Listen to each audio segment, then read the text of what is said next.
Kwame, Kwame, where are you from? Where are you in the UK? Yeah, I'm in Hastings. I'm just down the road from Dave. Dave is in Eastbourne. Right, right. Wow, you're on your own down there. Yeah, it is Right. it's a big cut off, but the good thing is here I'm in between the countryside and I've got the sea Right. is from here, so I do a lot of fishing. That's nice. I used to go to Camber Sands many times, and Camber Sands.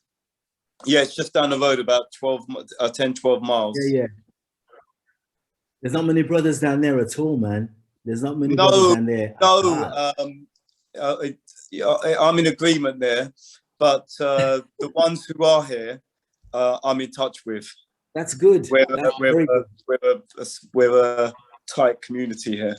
That's good, man. That's good to have. That's nice. That's nice. Dawid, where are you, bro? Right now I'm currently in the Sinai Peninsula, about an hour and 45 minutes away from the Israeli border. Wow. What's it like over there? That's what I wanted to talk about. It's kind of like the brother Prince Israel. He mentioned something that was very intriguing about how Muslims, of course, they into the idolatry, that's their stumbling block. But as far as their morals, the way that they, their lifestyle is similar. You get what I'm saying, to our way of life, Yes. except so yes. I know a lot of people from the States, they ignorantly say that, things are, they take what's going on in the States and they apply that to everywhere on this earth. Now we understand that the Most High, his judgment is on the earth, but it's different levels of judgment. You got to understand that those who are who are in tune with the book, America has a separate judgment on them, because of their wickedness. Everyone hasn't committed the same egregious abominations, So America has its own separate judgment. It has a judgment that's pronounced on them, on the United States of America.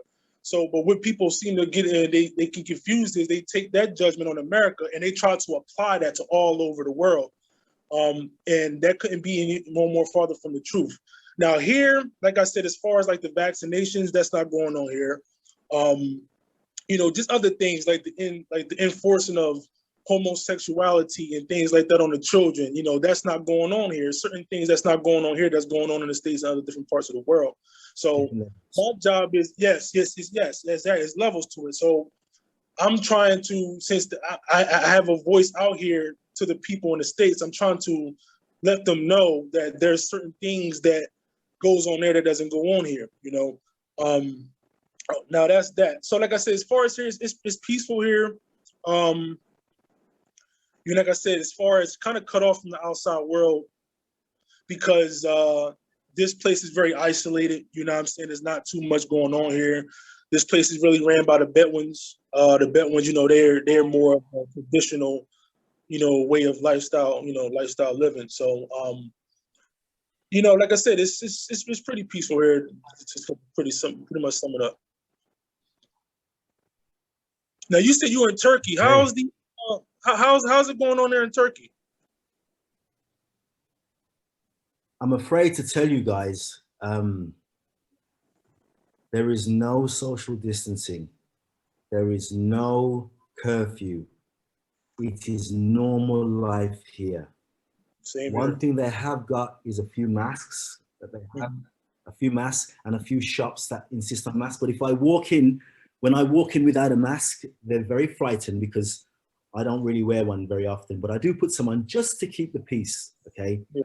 I mean, I could go in there and be militant and blah, blah, blah, but sometimes it's more hassle than what it's worth. You know what I'm saying? Now, I know it's good to say, nah, man, I ain't wearing no mask, blah, blah, blah. But you got to use your noggins, okay? You got to use your head. Sometimes you can bring on trouble to yourself that you don't really need. Now, there's only me here as an Israelite for many, many miles. I don't see many Israelite brothers around here, but they do walk in fear of me. So I have to respect them because they're not having the same knowledge as me. And they may think I'm just trying to be difficult or awkward by not wearing a mask. But the ones I can speak to in a little bit of Turkish that I know, I do explain to them that wearing a mask is very bad for them because breathing in CO2 is going to kill them. ultimately.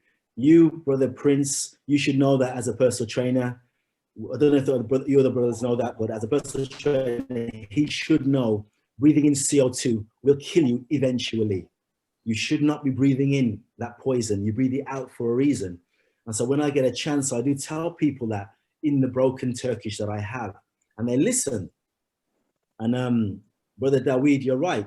Because they are Muslims here, they have a bit of an association to the Most High, and how they walk and their lifestyle is similar to Israelite brothers, but they do look at us and they do fear us. So I'm in a very good position here in Turkey. That's why I can't speak for where you are. I do have an idea of the UK because I speak to my brothers and sisters in the UK very quite often, and they tell me the situation.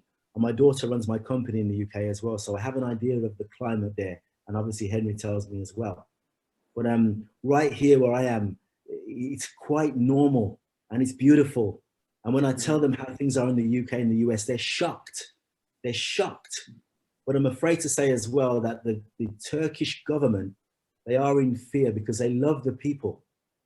And if they're in government and being controllers or working for controllers, you can't be seen to love your people. You have to be seen to control your people, not love your people, control them. And the Turkish government, I'm afraid to say, they have an association in liking the people. And so that's why they're not the same as other countries right now. That's why things here are a lot less hardcore than where you guys are in the US and the UK. And to piggyback off that, I wanted to mention that what you said about the government and how they treat its people. Now, of course, there's certain areas like Cairo where it's very condensed, very populated. But even out here, like I said, we kind of like, see, it's the difference. You have the mainland Egypt, and then you have the Sinai Peninsula. You know, it's pretty much like two different worlds here. Even though the Egyptian waved the flag here, this was always the territory of the Saudis, Ishmaelites, basically.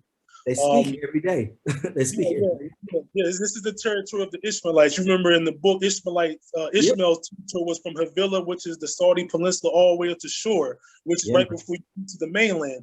So I also want to inform that for people to let them know that biblically, this is not Egypt, technically, okay? Even though the Egyptians raised the flag here, of course, that was given to them by the Israelis who had control of this area for a while. To make a peace agreement, they allowed the Egyptians, part with the Saudi Arabians, to have control of this area.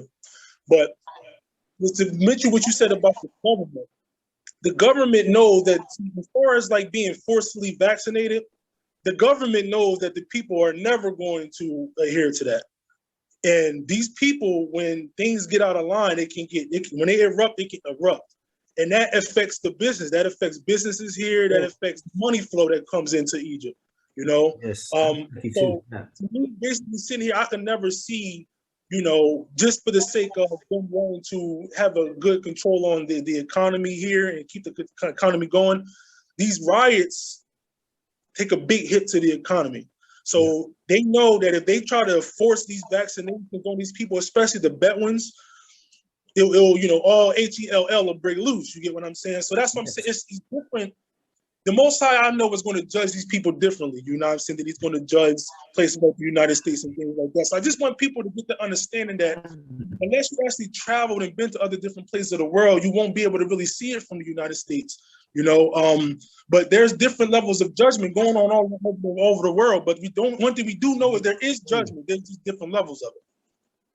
Yes, sir. Well said, Brother Dawid. Oh, go ahead, Brother Dawid.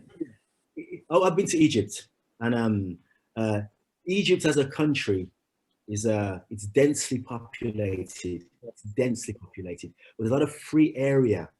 Now, I don't know if you guys know this, but in New Cairo, it's a new city. It's a huge ghost city, huge area of buildings which are unoccupied. They're waiting for people from the Western world and the EU countries to occupy that city.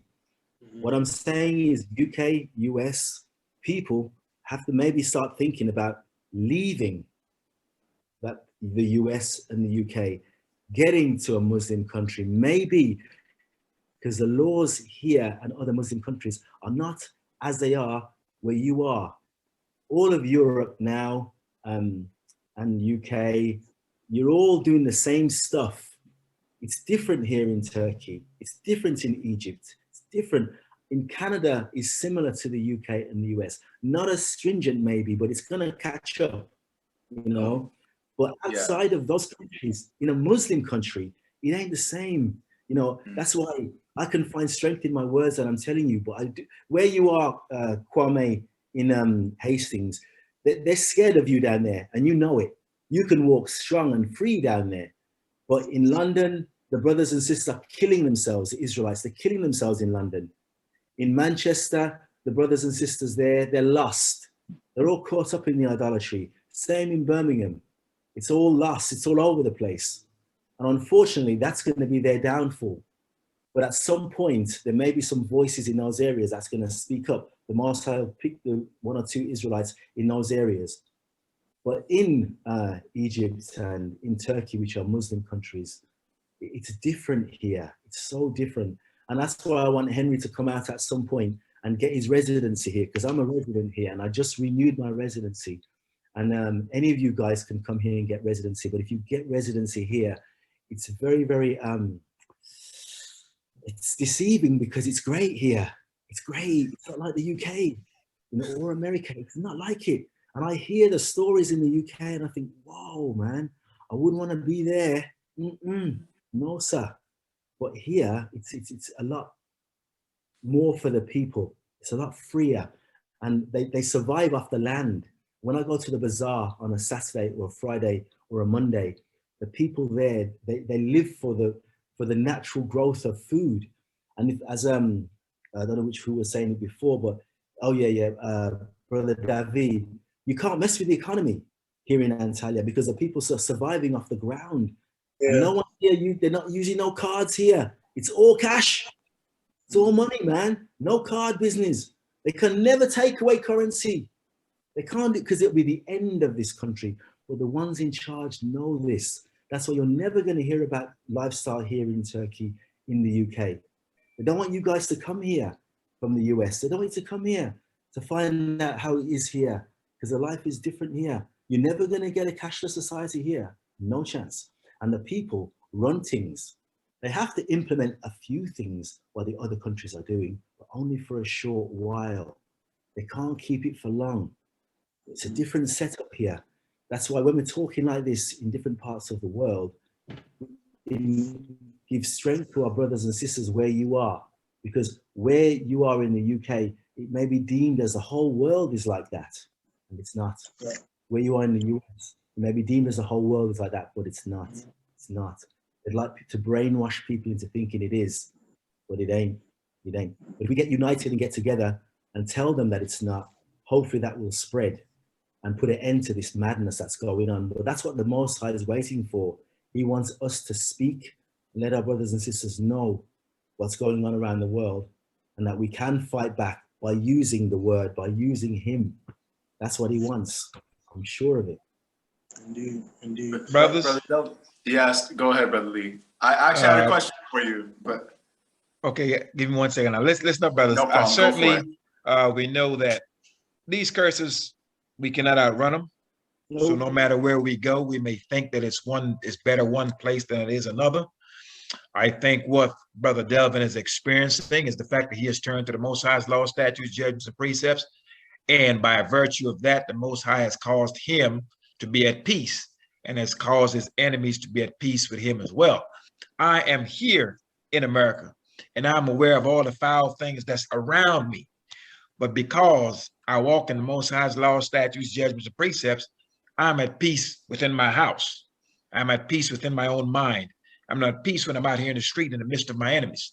And I'm also at peace with my own brothers that surround me. So that level of peace can be attained no matter where you are.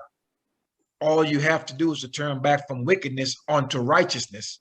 And the Most High is going to pave a way for you if you are walking in the way that's right. Doesn't matter where you are under the sun.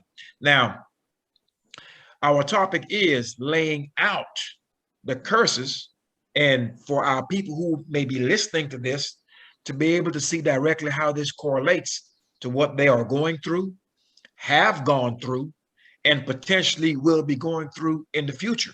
So hopefully everyone is able to give an account of what they're experiencing in their respective countries, in their area, and not only to express what they are experiencing, but that the Israelite that has not turned to the law fully, that he may understand exactly what it is that he needs to do in order to attain that peace and to be delivered in the time of trouble. So hopefully I would like to start with Deuteronomy 28, that someone of the panel may be able to comment on those curses and to show the direct correlation of how these curses are indeed upon our people in these many different lands, giving examples of themselves, an example of what they are seeing as well. That way, our people throughout the diaspora may know that what is befallen them is not an accident. Many of our people are unaware of why we struggle, no matter where we go. And a discussion such as this will shed light on why these things are happening to our people. And not only that, we can certainly all, as Israelites, express the hardships that we have faced, the discrimination that we have seen, and the injustice and the unrighteousness that we've seen against our person, against our families, and against our brethren throughout the diaspora. What has not been given to us, or many of us, is how do we stop it? And so therefore, people may understand and they can see clearly that these things are wrong, but we need to give them the out. We need to give them the answer on exactly how do we stop these curses and how do we ease our affliction in these many nations. So, Brother Benaiah, Brother Dawid, I mean, either one of you guys that are brothers that are solid in the book, based on Deuteronomy chapter 28 and how these curses has been laid out before us and what will happen to us. How do you see that in the direct correlation of what has happened to us in times past and what we're experiencing at the very moment? Okay. Well, one of the main things that I see that affects us all throughout the earth is that in Deuteronomy 28, it talks about we'll be the tail and not the head. The Most High will put us at the bottom. And I have without a doubt now that the Most High is in the process of reversing that. But it's a process, people think that these curses are just going to stop all at once. That's not true. And also, like you said before, to piggyback what you said before about, yes, that's true. No matter where you go, these curses are going to follow you if you're not adherent to the law, statutes, and commandments of the Most High. Yeah. And even with that, you're still going to be affected by certain curses. You know what I mean? And that tail and not the head is the one that you're going to be affected by. No matter where you go, you're still going to be the tail. Even out here, Israelites that's out here, we're still the tail. We're at the bottom. And I wanted to ask Brother Delvin about the situation in Turkey, about the Afro-Turks. I wanted to give a little background about that, but we can do that a little later, because I know that some of them are possibly of the seed of Israel, being the tail in Turkey. So could you repeat that again? Say that again. I'm sorry about that. I was going to ask you about the Afro-Turks, if you was familiar about that community there in Turkey, the Afro-Turks. No, I don't. I'm in Antalya, and okay. I don't really have much to. I see one or two brothers, African brothers around, but they always do their best to make a byline for me and to talk to me and find out who I am and where I'm from, because I tell you, this gray beard goes a long way. I'm telling you, because they ain't got it. Because they ain't got it, man. As soon as they see this, they go, "Oh, brother, it's great, yeah." Well, I'll just say this very, very quickly. You are right, yeah. Deuteronomy 28:16, a curse shall you be in the city and in the field. You ain't going to escape it, wherever you are, you're not going to escape it. But the best way to deal with it is walking in the law. And the best way to walk in the law is to speak to brothers and sisters about the law when we see them. And a lot of that is mainly to disperse the fear of what's happening where they are, to let them know the Most High is with them. That will give them strength. And for them to do exactly what Lee said, to read Deuteronomy 28 know about these curses, because they don't even know. They don't even know. I've spoken to them and they're saying, what curses? What are you on about? I'm saying, yo, you better do some reading. But all those curses is going to meet every single one of us if we don't try our best to walk in the law and talk about the law. But some people don't know that there is the law to be spoken about. So that is what we got to try to get to straight away off. Let them know about Deuteronomy 28. They may not even know Deuteronomy exists. I know it sounds crazy, brothers, but they may not even know Deuteronomy exists. I know, but this is where I'm at. What I try to say, we got to sit people down, or when we have a chance, let them know, you know, about what we're talking about now. I mean, that's why when he talks sometimes, I love it, man, because when you're so strong at promoting the law, what I will say, and where Heny is and where Kwame is, there's people that don't even know that there is a law. They don't even know a law exists. You know, Brother Delvin, that's a great point that you made. And that is why these discussions are important. This, once again, falls right in line with the topic. Making it plain, laying it out, that these curses are indeed in full effect. And for our people to be able to look with their own eyes and bear witness to the fact that these words are indeed true, because they're either have lived it or currently living it, so have their parents and their grandparents. So the Most High was clear when he said that he would cut us off, that he would remove our knowledge, wisdom, and understanding, and that we would be blind and deaf. A blind man that is also deaf, we refer to him as a dumb man. So that is what you have in the midst of these nations. Our brothers and sisters are operating as dummies.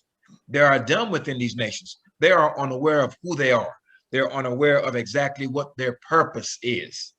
And as we continue to bring this law forth to them and shine the light, then as they turn to the law, they become awakened, they become alive. And all of a sudden, they're not that dumb individual running around participating in foolishness in the ways of the heathen, and walking contrary to the Most High's law. So we should not be shocked when we see the ignorance of our people, because it was told to us that we would be cut off. And so when we see them acting in this manner, us being awakened in this generation, it is no shock to us that this brother over here has never heard of Deuteronomy chapter 28, have never read the curses, have no idea who he is, has no idea that he's praying to an idol, doesn't even know how to pray, and things of the like. So this is where the men of Israel have to stand up in their lot. And like I said, we may be able to identify the problems that they are experiencing, but it does no good unless we can provide a solution. And that's what I want to talk about. There was the solution I mentioned about being the tail and not the head. And the solution is first and foremost, like we've been speaking on this panel, you know, and I think we mentioned this a few times, but it starts with returning to the law. You know, you have to return to the Most High Yah. You have to return to His laws, statutes, and commandments. And if you're not doing that, no matter where you go, the Most High ain't going before you. He ain't going to be your protection. So you can leave America all you want, but I enforce that. You know, you have to keep the law. A lot of people, I want to come out, but I make sure I tell them you have to keep the law. You know, or the Most High ain't going to go before you. Okay. Now the solution is we've been conditioned, you know, as far as being the tail, we've been conditioned to depend on our oppressors for everything. Okay, we don't know how to be self-dependent as a people, as a community. So the solution is now we have to start to think like the head. You get what I'm saying? Which means we have to first and foremost remove ourselves out of America spiritually, and to, without a doubt, physically, because you can't mix with that, with society trying to be self-dependent, be a self-dependent community or a nation. Now, the one thing that they condition is that, like I said, their finances, that, you know, everything from America, the food, the source, and everything. So my thing is, the solution is once we return to the law, statutes, and commandments, we pull ourselves out of America and we start to build our own community, grow our own food. A lot of our people don't know how to grow food. A lot of our people just don't not have any means of being self-dependent as our own people. So like I was saying before, the curses don't just go away like that. It's a process. And unless we're making moves towards that process, we're just going to be stagnated. We're just going to be stuck in the same position, expecting for handouts. So I think that without a doubt, we have to start learning how to till the land. We have to learn how to start working together as a community, having our own businesses, recycling our finances within our own, just like every other nation does. We have to start thinking like a nation. And like we were speaking earlier about the distractions that's in front of our faces, that's what is distracting us from the real goal, is to start learning how to become a nation again, learning how to build. It all don't just happen at once. We're not just going to get to the land and all of a sudden we don't know how to do this. It's a process. We have to be retaught how to do all these things, and that's why, like I was saying, by even being out here, we can kind of, the people here resemble that. We can learn a lot. We can start learning how to, like I said, just build our community, work together. Because one thing these people know how to do, they know how to work together as a people. You know what I'm saying? And we haven't been taught that because, like I said, we've been the tail. So to go back to answer the question about, or to kind of focus on Deuteronomy 28, the curse that pointed out to me was being the tail and not the head, and how we need to start working towards that process of becoming the head and not the tail, and not just being comfortable with being the tail. Sir, Brother Lee, I